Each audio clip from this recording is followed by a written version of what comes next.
In a distant future, a powerful alien race called the Ordani engineers create the perfect soldier, a being designed for war and conquest. But when their creation, Eddie, turns out to be almost fully human in DNA and personality, they send him to Earth to study humans. As Eddie learns about human life, emotions, and connection, he struggles to understand what makes humans truly strong. The story is full of deep emotions, suspense, and surprising discoveries as Eddie navigates love, friendship, and danger on a small town in Georgia. The stakes grow higher as both his alien creators and Earth's authorities hunt him down. The tone is intense and cinematic, with vivid scenes of human kindness and alien coldness. Eddie's journey challenges what it means to be human, and what it means to be a soldier, or more than that. The white walls of the laboratory glowed under bright, cold lights. Senior bioengineer Keth Morvac stared at the sleeping figure inside the transparent pod. The label read 887 beta. She sighed deeply. The creature looked like any ordinary human, calm, breathing softly, with brown eyes closed peacefully. No glowing fire in his gaze, no sharp edges of war or power. Just a man. Keth tapped her assistant's console. "Run the analysis again," she said. The assistant nodded, careful and quiet, like delivering bad news. The results blinked back at them. Physical abilities, average. Combat reflexes, sufficient but nothing special. Psychological profile, cooperative, orderly, no aggression. She pinched the bridge of her nose, frustration rising. "I don't understand. The DNA fragments from the ancient probe promised so much. We were supposed to create the perfect warrior. Instead, we have this polite technician who optimized our cleaning protocols without asking." Commander Nix Valdris entered the room. Her uniform was sharp, uncreased, like someone who had never been near a battlefield. "Status report, Keth." Keth gestured at the pod. "We've spent decades recreating the progenitor genetics. But the specimen here lacks any trace of the warrior spirit. He greets us respectfully, follows instructions, and shows no sign of the primal fury or tactical brilliance we expected." Nix looked closely at the man inside. "Perhaps we're approaching this the wrong way. If his genetics are stable and he's cooperative, we should deploy him. Observe how these genes behave in a natural environment." Keth frowned. "Deploy him? To where?" Nix answered calmly, "Earth. We've detected a planet with many biological matches to his DNA. Primitive, but abundant. If we can study his behavior there, we might understand what we're missing." The pod hissed softly. 887 Beta's eyes opened, calm and brown. He sat up slowly, folding his hands in his lap like a student waiting for orders. "Good morning, Senior Engineer Keth Morvac, Commander Nix Valdris," he said politely. "I trust you both achieved optimal rest cycles." Keth's eyebrows rose. "He greets us like a subordinate reporting for duty." Nix smiled faintly. "Prepare him for deployment. Perhaps studying his primitive relatives will shed light on his nature." The transport pod landed quietly near a small town in Georgia called Millbrook. The door hissed open, and Eddie stepped out into the bright sunlight. His eyes scanned the streets methodically. The town was small, organized around a cluster of shops and homes that grew like a living thing rather than a plan. "Interesting." Eddie pulled out a handheld recorder. Day 1, settlement shows organic growth patterns with adaptive traffic flow. Commercial buildings show regular maintenance. Atmosphere suitable for extended observation. A vehicle passed by. The driver glanced at Eddie and waved. Eddie waved back politely, noting the social behavior. Non-threatening acknowledgement protocols present. He walked toward a diner named Williams Family Diner, a recommended spot for observing social patterns. Just as he approached, a sharp voice rang out from a nearby alley. "Just keep walking, boy. Nobody wants to see your kind here." Eddie paused. 3 large men cornered a younger man, holding him against the wall. The aggressors looked ready to fight. Eddie considered his training, 47 intervention protocols for violent situations. But this was social conflict, not combat. He stepped forward slowly, hands open and empty. "Excuse me," Eddie said carefully. "I'm new here.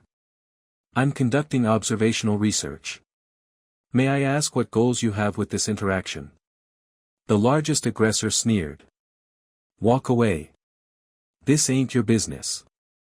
"I appreciate that viewpoint," Eddie replied calmly. "However, your statement implies community preferences. What data supports this? Interviews? Surveys? Sample size?" The second man stepped forward, confused. "What are you talking about? You made a claim about the desirability of this individual's presence. Could you share your methodology?" The third man narrowed his eyes. "You mocking us?" "Not at all. I'm gathering detailed data for my records." "Your threat was vague. Could you specify the level of harm you intend? Bruises? Severe injury?" The young man against the wall watched in disbelief as the three aggressors exchanged glances. The third man muttered, "Let's go," and they left, clearly annoyed. The young man, Mark, straightened his jacket and stared at Eddie. "What just happened?" "Conflict de-escalation through systematic inquiry," Eddie answered. "Emotional motivations fail under rational questioning. When pressed for logic, threats dissolve." Mark laughed uncertainly. "That was either the stupidest or smartest thing I've seen." "Optimally both," Eddie replied. Mark led Eddie into the diner, where the smell of coffee and frying bacon filled the air. The proprietor, Mrs. Williams, greeted them warmly. "Who's your friend, Mark?" "This is Eddie." "Mrs. Williams looked puzzled at Eddie's formal tone as he complimented the diner's efficient layout. "Thank you," she said slowly. "Eddie's new in town. He's got an interesting way of looking at things." Eddie carefully recorded each detail, fascinated by the family dynamics. The Williams family ran the diner with smooth teamwork and kindness. It was a perfect place to observe community life. Soon, Kesha Williams arrived, tired but professional in her EMT uniform. Eddie noted signs of fatigue, the strain of night shifts causing mood shifts and lower alertness. Mark introduced them. "Kesha, meet Eddie. He's got a systematic approach to problems." Kesha smiled warmly. Eddie rose to greet her respectfully, praising her emergency work as essential to community stability. She blinked, amused by his formal words. Eddie asked about dating customs. Kesha laughed, teasing him about his formal way of speaking, and asked if he wanted to go out on a date. Eddie hesitated, unsure of social cues. After some explanation, he agreed with a perfectly measured yes. The date was strange and new for Eddie. Explosions and improbable physics filled the movie screen while Kesha laughed and teased him about tactical errors. She leaned close during loud scenes, and Eddie felt strange new sensations. His heart raced, his palms grew damp. When she asked if he was okay, Eddie admitted, "The movie is not the problem. Your presence causes my systems to behave unusually." Kesha smiled. "That might be the sweetest thing anyone said to me." After dinner, they talked about food, family, and growing up. Eddie had no traditional family, no childhood meals, no maternal care. Kesha gently promised to fix that. Over fried chicken and mac and cheese, Eddie discovered the joy of taste beyond nutrition. The meal was delicious, a word he repeated carefully, savoring the new meaning. He asked why Kesha asked him on a date. "Because you're different.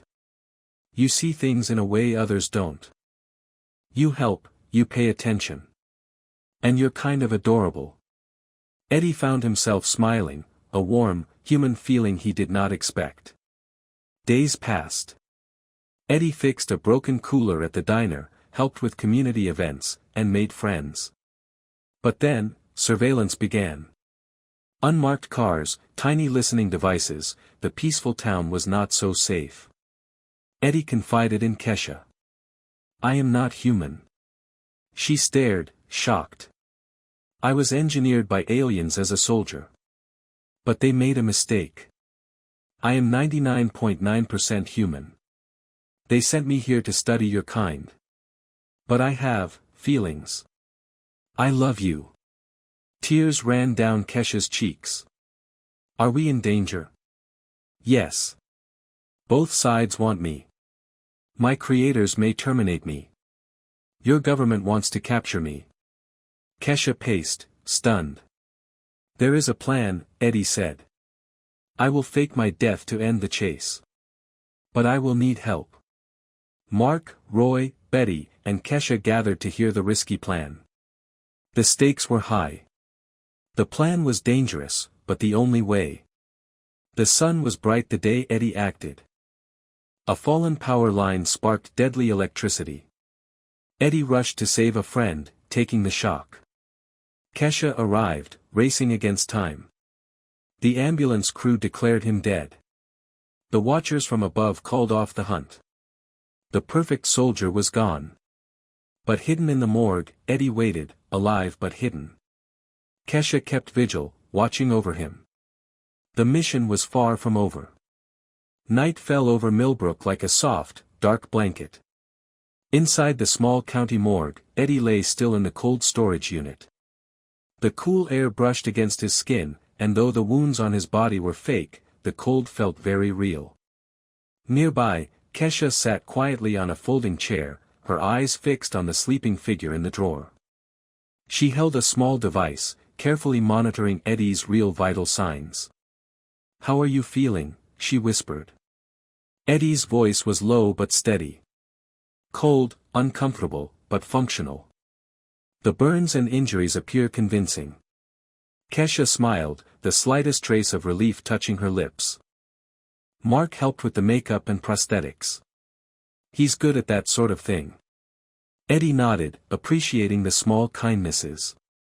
He thought of the plan, the danger, and how much had changed since arriving in this town. The next morning, the official death certificate was signed. Kesha's signature sealed Eddie's fate as deceased. The county morgue would cremate the body the following day. Yet, no one would ever know that the body in the morgue was not Eddie's. It was an unclaimed John Doe, a homeless man who had died months before. The perfect soldier was gone on paper, but alive and hidden. A week later, a man named Eric Thompson moved quietly into Millbrook. He looked very much like Eddie, same brown eyes, same height, same careful expression. He slipped into the rhythm of the town with ease. Eric found a job inspecting school safety and shared meals with the Williams family. He kept a low profile but carried the same systematic mind as Eddie. One morning at the diner, Eric and Kesha sat together with Roy and Betty, sipping coffee. The room was warm and filled with friendly chatter. Eric was reviewing safety reports, noting small issues like outdated fire extinguisher batteries or missing exit signs. Roy grinned as he filled Eric's coffee cup. Everything looked good. Eric nodded. Yes. Minor improvements are needed, but overall the schools meet safety standards. Betty slid another plate of biscuits toward Eric. For someone new around here, you sure sound like someone we used to know. Eric smiled faintly. I have been told I have a very systematic approach to problem solving. Mark laughed from the counter. Yeah, and it's weird how you know exactly how Kesha likes her coffee. I am very observant, Eric said simply. Kesha looked up from her eggs and smiled. You know what's weird?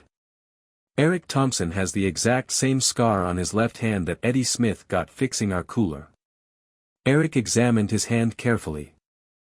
That is unusual. Kesha reached out and took Eric's hand. And he kisses exactly the same way. Her family laughed, and Eric felt a warmth in his chest, stronger than before. Back in the quiet of his apartment, Eric reflected on the strange new life he was living. He had no orders, no mission, no creators. His future was his own. The freedom was unfamiliar but welcome. Kesha came to sit beside him on the worn couch. "I've got plans for you, Eric." He raised an eyebrow. "Plans?" She smiled, her eyes full of warmth. "First, we're going to make you sound less like a robot. I've been practicing, and you're only halfway there."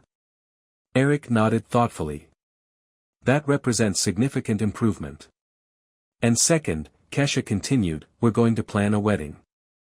Eric's heart rate quickened. His palms grew damp. The same strange feelings he'd had before, but stronger. "A wedding would be optimal," he said carefully. "Try again." "I would like that very much." "Better."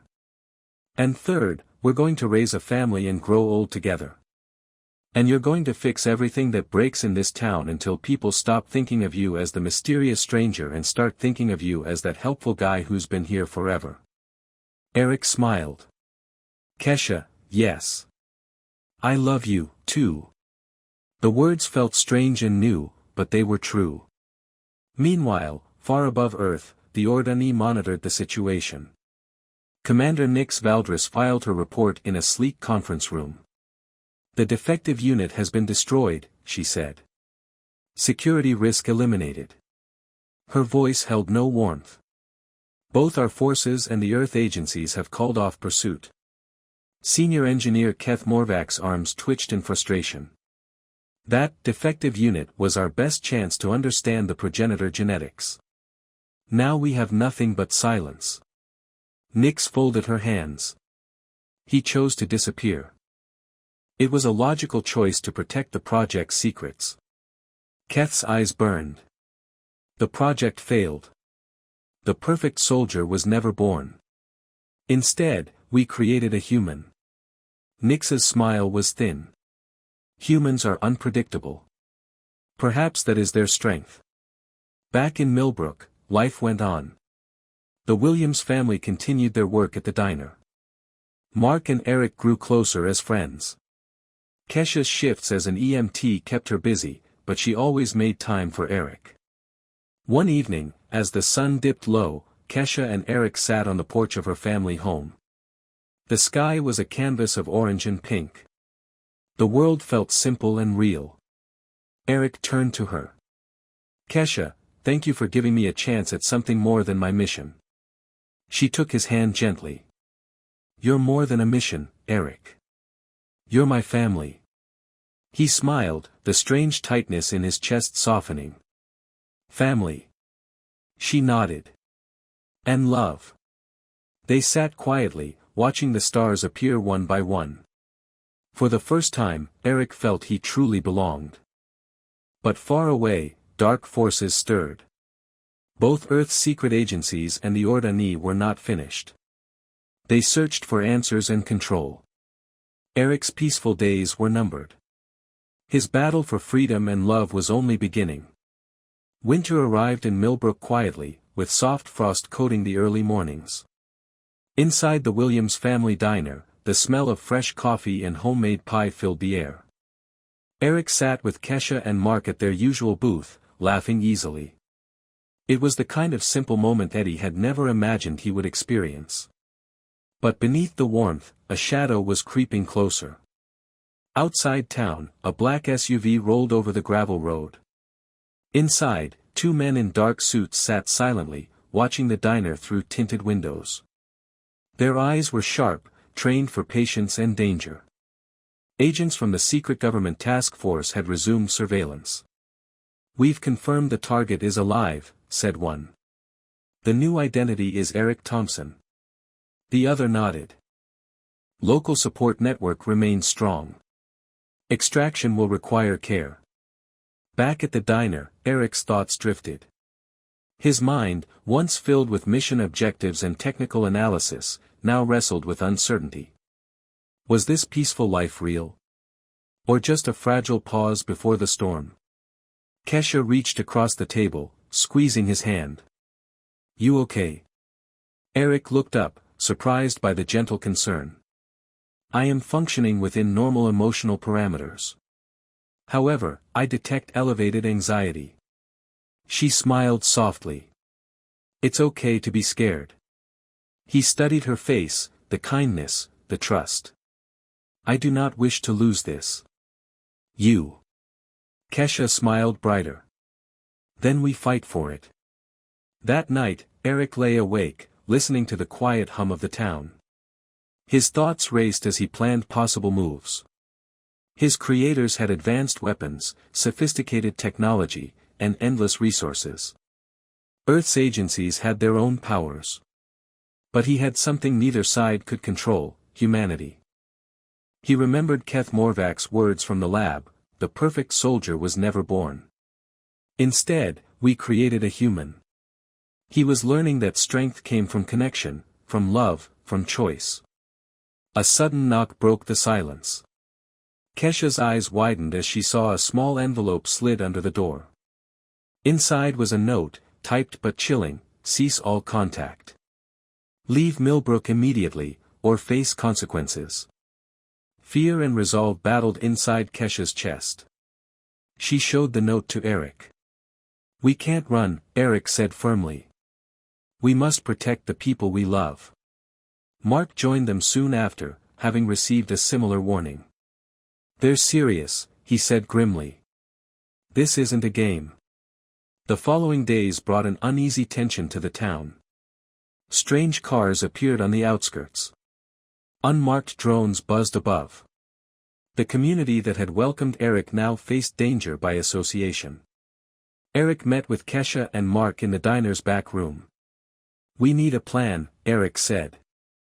A defense strategy that protects the town and our future. Kesha nodded. I know people in emergency services and local law enforcement. We can organize. Mark added, and I've got contacts in the town council. They'll back us if things get bad. Together, they began to prepare, strengthening bonds and fortifying trust. Meanwhile, the Ordani observed from orbit, their cold eyes calculating. Commander Nix Valdris reported, the subject's attachments grow. He deviates further from mission parameters. Emotional variables are compromising operational integrity. Senior engineer Keth Morvak responded, perhaps that is evolution. The human factor. Nix shook her head. It is a flaw. One we must correct. Orders came down to retrieve or terminate the subject. The perfect soldier was a failed experiment, unacceptable. One evening, as snow began to fall softly outside, Eric and Kesha sat by the fireplace in her family's home. The warmth filled the room, contrasting the cold outside. Eric's voice was low. I have a question. Kesha looked up, curious. How do humans endure such fear and uncertainty and still choose love? She smiled, brushing his hand. Because love is worth the risk. Eric nodded thoughtfully. I am learning. A soft knock came at the door. Kesha opened it to find Roy and Betty, bringing warm food and determined smiles. We're all in this together, Betty said firmly. Eric felt the strength of community surround him, a shield no weapon could break. Days later, the government agents made their move. Late at night, black SUVs surrounded the town's edge. The task force deployed in silence, aiming to capture Eric without alerting the community. But Eric was ready. With Kesha, Mark, Roy, Betty, and others, they formed a defense that surprised the intruders. Using homemade barricades, coordinated warnings, and quick thinking, the town fought back. It was not a war of weapons but of wills and hearts. The agents retreated, forced to reconsider their approach. After the confrontation, Eric stood outside the diner, looking up at the stars. The battle was won, but the war was far from over.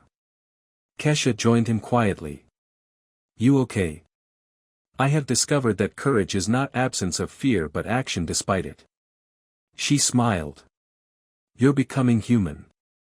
Eric reached for her hand, steady and sure. I believe I am. The night air was cold, but the warmth between them burned brighter than any star. Spring arrived in Millbrook, bringing soft rain and new life to the small town. Flowers bloomed, and the world seemed to breathe hope after the cold winter. But for Eric and Kesha, peace was fragile, threats still loomed beyond the horizon. Inside the Williams family diner, laughter and conversation filled the air. The community gathered often here, the diner a heart beating steady in the town's rhythm. Eric worked quietly behind the counter, fixing a broken coffee machine. His hands moved with practiced care, but his mind raced. He had learned much since arriving: how to speak without sounding robotic, how to understand emotions beyond data points, how to love. Yet his past still haunted him. One evening, a visitor arrived, a woman in a sleek suit, her expression unreadable. She introduced herself as Agent Mara Chen, part of a government unit overseeing special cases. "I'm here to talk about you, Eric," she said calmly. Eric studied her, eyes sharp. "What is your purpose?" Mara smiled faintly. "We want to understand who you are, what you can do. There are questions only you can answer." Eric nodded slowly. "Then ask." Mara's questions came fast and precise. What was his origin? His creators? His mission? His feelings? Eric answered honestly, describing the Ordani project, his deployment to Earth, his choice to live as a human. Mara listened carefully, her eyes softening as she realized he was not just a weapon but something more. "We want to offer protection," she said. "We believe your knowledge could help both our worlds." Eric considered her words. "Trust must be earned." Mara nodded. "I hope we can earn yours." Back in Millbrook, Kesha and Eric met with the Williams family and Mark. They discussed the future, plans for Eric's continued safety, for their wedding, for a life together. "We'll face challenges," Kesha said firmly. "But we're stronger together." Eric smiled. "I have learned the meaning of strength through connection." As days passed, Eric and Kesha prepared for their wedding. Invitations went out, decorations filled the diner, and the whole town joined in celebration. Eric felt a deep warmth as he stood beside Kesha, surrounded by friends who had become family. His heart raced, not from combat or calculations, but from love and hope. But peace was not guaranteed. In the shadows, the Ordani planned anew. Commander Nix Valdris reported, "Our subject has integrated deeply with humans. Emotional bonds strengthen. Retrieval attempts have failed." Senior Engineer Keth Morvac frowned. "We must act before the situation spirals beyond control." Orders came to send a retrieval team to Earth.